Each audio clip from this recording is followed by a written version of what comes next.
Hello, my name is Dr. Michael Espino. I'm a family medicine physician with MemorialCare Medical Group. I chose family medicine because I really enjoy the variety that comes with being able to see a bunch of different patients.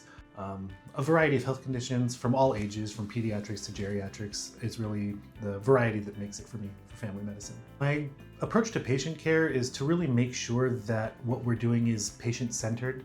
There's research, there's guidelines that tell us what we're supposed to do for each patient. But for me, the most important thing is you.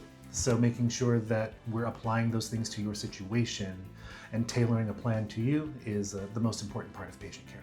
I would say that the most rewarding part of my job is being able to see the progress that we make when we see the same patients kind of again and again. When you come in to see me with a chronic problem and we start to work on it, and eventually when we get that problem under control, seeing that kind of relief from the patient is really the most rewarding part for me.